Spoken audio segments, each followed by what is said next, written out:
Yes. You on? Mm-hmm. Okay. Okay, Jackie. That's the plan.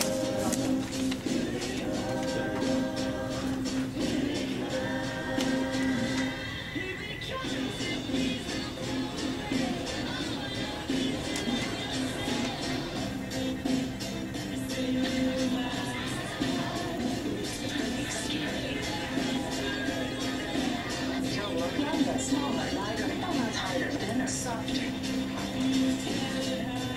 It really works.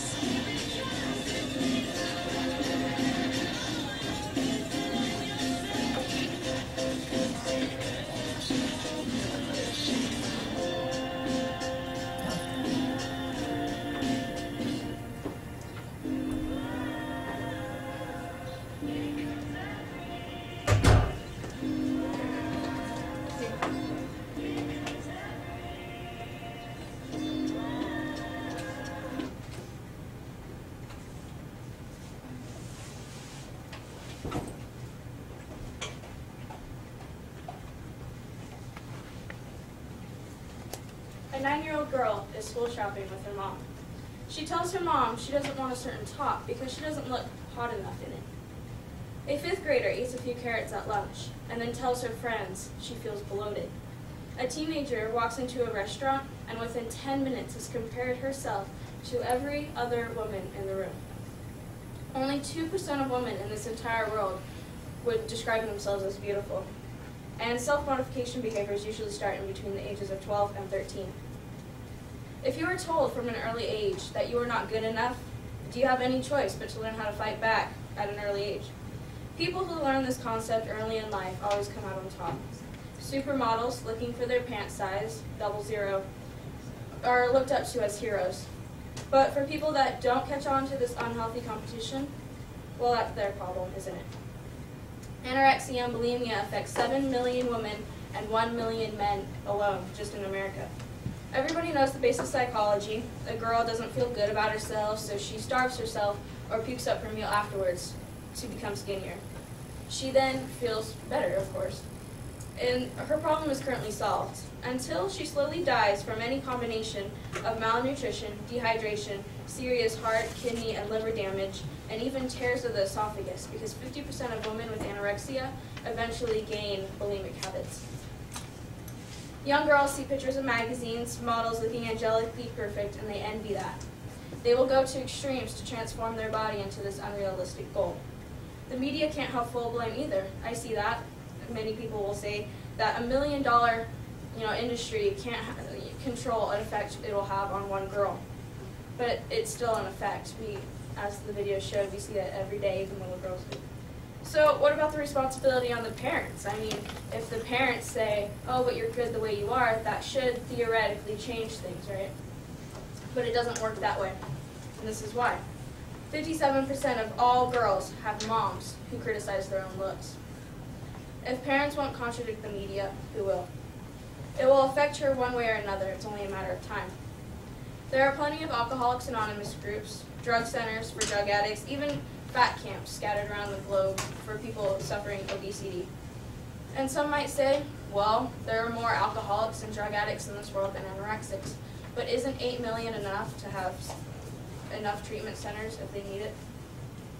When a girl tries to find a treatment center, after years of having anorexia, they might realize they have a problem.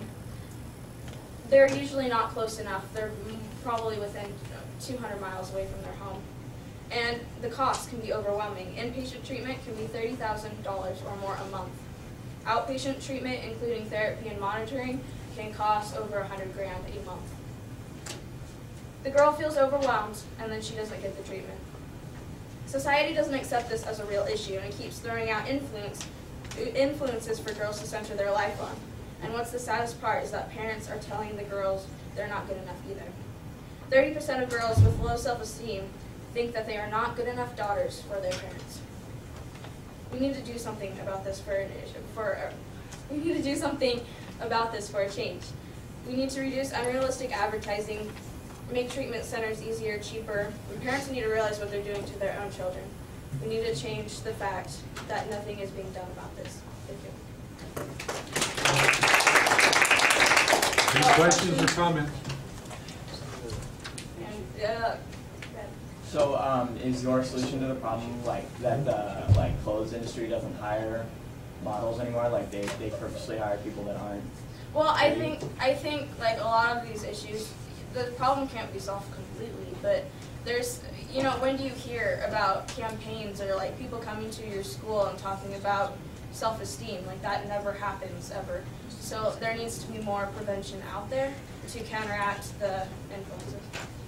Right? I agree and stuff, but I think that like kind of an easier way to not solve it or whatever, but is like provide like more noticeable like hotlines or whatever at school for the people, because I don't really see those very much. It seems like smoking and alcohol and stuff, but.